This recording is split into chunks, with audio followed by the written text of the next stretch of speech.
Hello and welcome back to my channel. Not too long ago I did a video on what I think are iKON's best songs in honor of them announcing they're leaving YG Entertainment. Soon after I posted that video, it was announced that the group signed with 143 Entertainment, home to these artists. I don't know much about the company, but iKON shared this statement. The members came together with the continuation of group activities as the top priority, and our thoughts aligned with 143 Entertainment, the company of producer DM who we have interacted with musically for a long time. If there's anyone I trust to understand what's best for iKON as an artist, it's iKON themselves. I'm so glad that they've agreed on a career move that works best for them, and I think that this was a great choice for them too. In this video, I'm going to be giving my personal opinion on why it was right for iKON to make this decision to leave YG and move to 143, and offer some speculations as to what amazing things are next for them in the aftermath of their transition. And again, while I will be presenting some facts, most of my commentary is just my well-intentioned opinion. I of course welcome and encourage sharing your own opinions in return, as long as they are also well-intentioned and don't spread negativity. Now, let's get started. First, let's get into why it was so necessary for iKON to leave YG.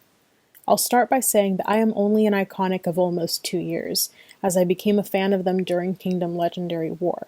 So most of the trials and tribulations iKON underwent I did not actively live through as a fan, so my research comes predominantly from more seasoned iKONICs who did witness it all. So, iKON debuted on September 15th, 2015, but they became known prior through the 2 survival shows Win Who Is Next and Mix and Match in 2013 and 14 respectively. Bobby and B.I. also competed in the 3rd season of the legendary rap competition Show Me the Money, where Bobby won 1st place, becoming the only idol to win to this day. I started from the bottom, making chip chatty. 떨어져도 상관없어, 그냥 show me the money. I'm back on the microphone, 지금 come on and tag on the backward road. Want the tournament to cook and no, the sort of no be on the stage. So the iKON members have been building their popularity long before they debuted. But when they finally did, it was a hit. Their debut track, My Type, giving them their 1st, 2nd, and 3rd music show wins, and its album topping the sales charts.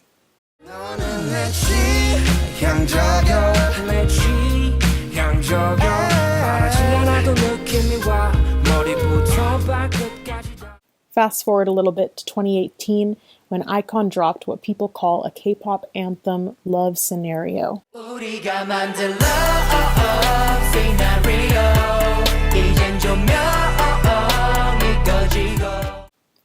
It topped the Gaon Weekly chart for 6 weeks, making iKON the first artist to achieve this and allowed them to be named top artist of the first half of 2018 by Genie Music for topping the daily music chart for 35 days. The song also won Song of the Year for 2018 at the Melon Music Awards, making B.I. the first idol to win as Songwriter of the Year. iKON의 B.I.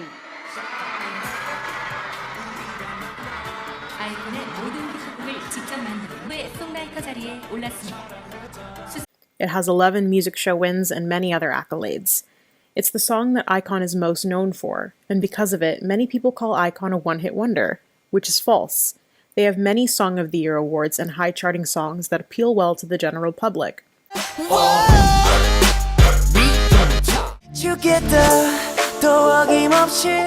So considering that they have such an impressive career, why aren't they up there with the biggest names? Not to mention their individual members are extremely talented.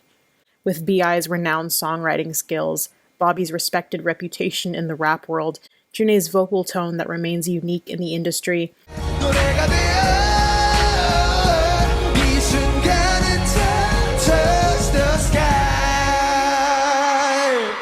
Donghyuk being such a skilled dancer who's also a sweet-toned vocalist, and on the flip side, Jinwon's singing, which so perfectly fits the pop K-R&B genre and his own dancing skill set, Chanu's vibrant tone in addition to his acting career and YouTube channel, and Yoonyoung's powerful vocals and great personality for variety shows and his own YouTube channel. With all of that, why weren't their talents as a group and individual abilities being utilized to boost their popularity?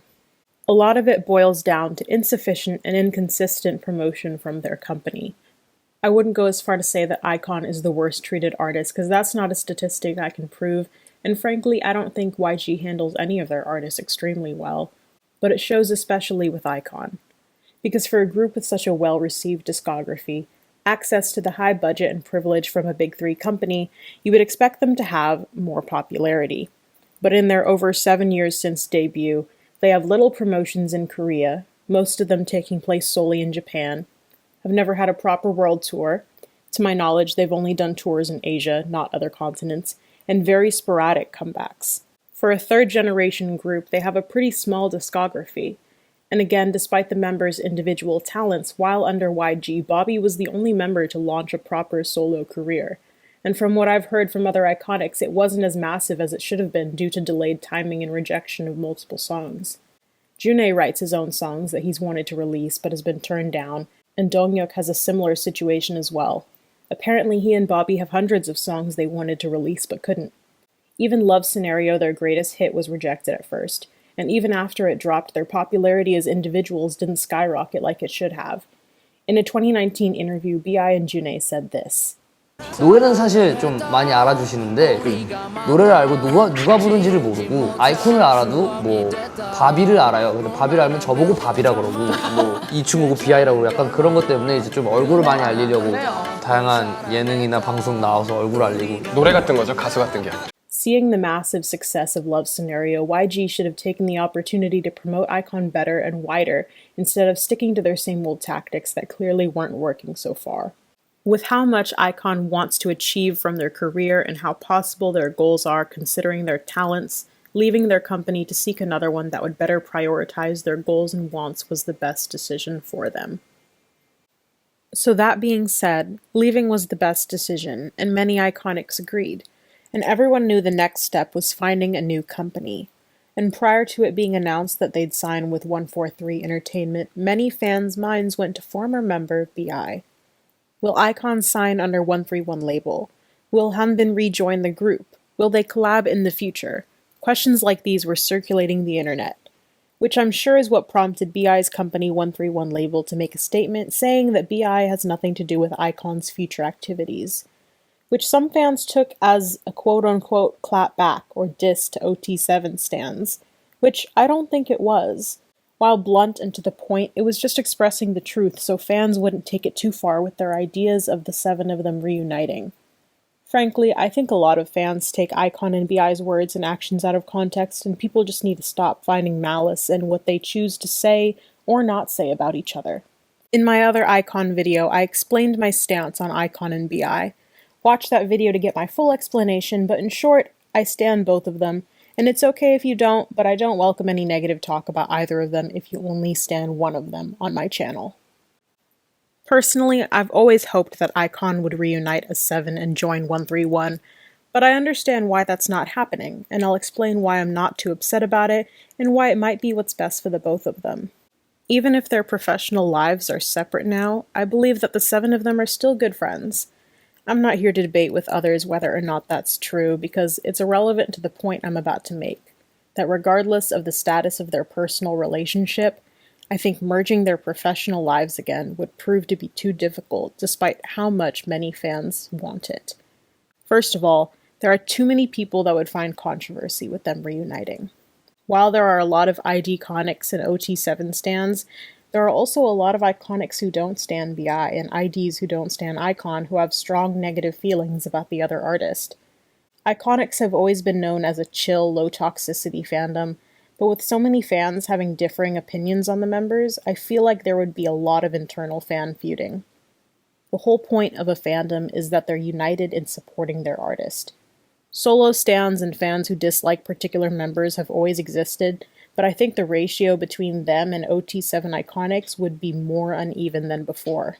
Not to mention, Hanbin is banned by certain networks. Hanbin rejoining the group would mean that iKON would not be able to perform on those networks either, and I can see some fans potentially giving him hate for that reason. Hanbin has obtained a great level of success promoting without the help of those networks, but what works for him as a solo artist may not necessarily work for iKON as a group. Music shows are a huge part of promotions, and not being able to perform on them is absolutely an obstacle. and if an artist is allowed on them, there's little reason why they would opt out of them. Also, one of the biggest discussions fans have after BI left the group is on the difference in quality of iKON's music. Because Hanbin was the primary creator behind the group's music, many people say that iKON's newer songs without Hanbin's writing or vocal participation aren't as good, that iKON is nothing without BI. On the flip side, there are also lots of people that don't fully respect BI as a soloist and only see him as an ex-iKON member, or worse, can't see past his drug scandal. I don't agree with either of those viewpoints. While most of my favorite songs are the ones with Hanbin, I still love the music iKON is making now, and each of the other members are talented enough to maintain the quality of their music without Hanbin. As for Hanbin, he's achieved great milestones in such a short period of time, separate from iKON, and despite the controversy of his scandal.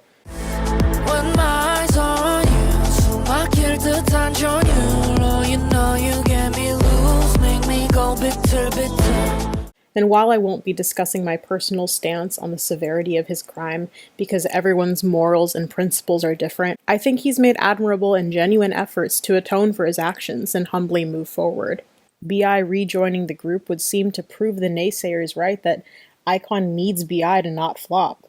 And while Hanbin didn't leave YG under the best circumstances, there's a light side to every dark, and while the dark may have been leaving his group and being vilified by the public, the light was leaving YG. BI has so much freedom in his career now as an artist, and I can tell how much he's enjoying it.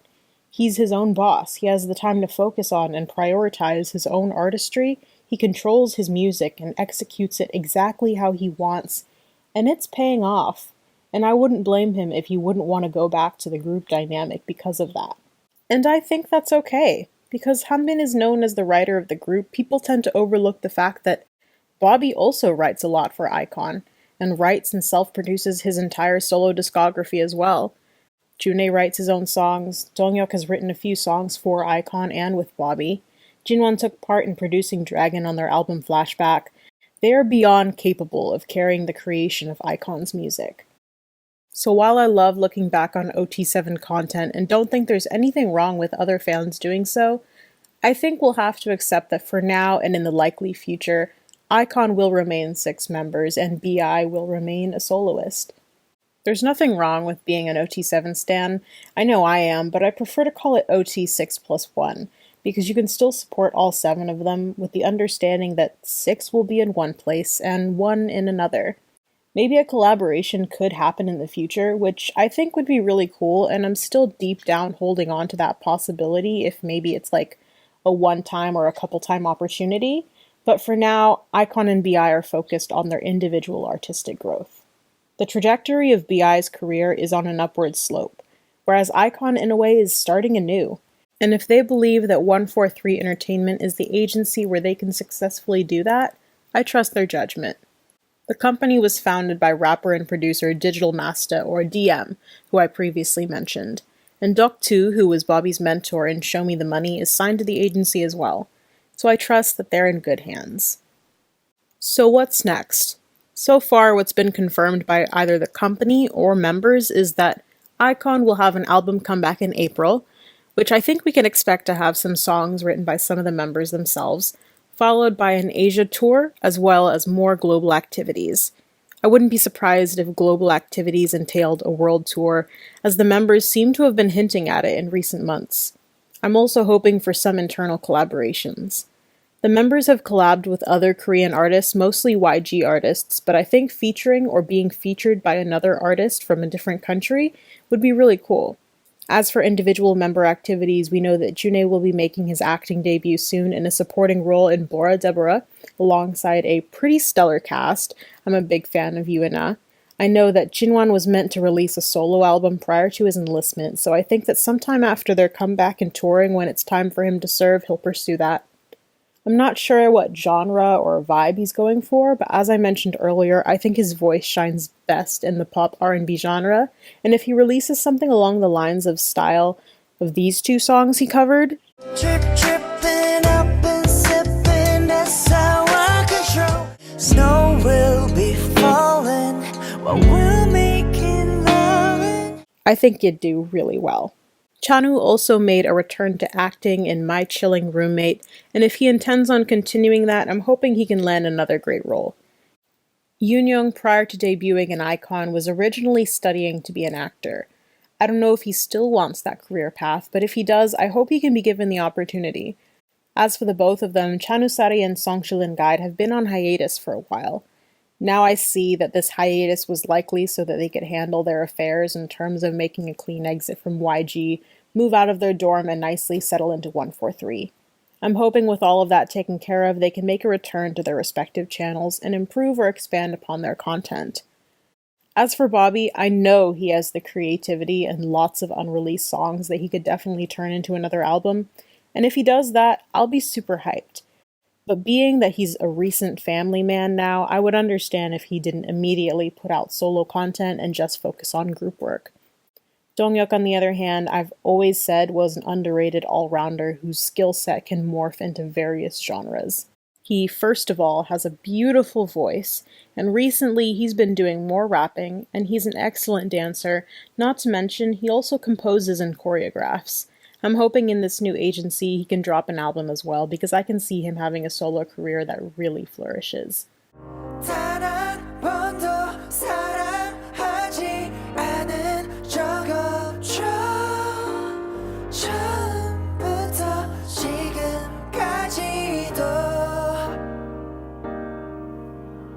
Thank you so much for listening to my takes, and just remember, though I did do thorough research, I'm not perfect, so if I got any facts wrong, please feel free to kindly correct me in the comments. I'm just so proud of iKON. Leaving a company you started and grew in cannot be easy, so I really applaud them for taking this risk, and I know it'll pay off. Let me know in the comments what activities from the iKON members you're looking forward to. I'm most active on Instagram and Tumblr, so feel free to message me there to talk about anything iKON as well. I'm always looking for more iconic friends. And if you liked this video, give it a like and subscribe, and I hope to see you all again in April.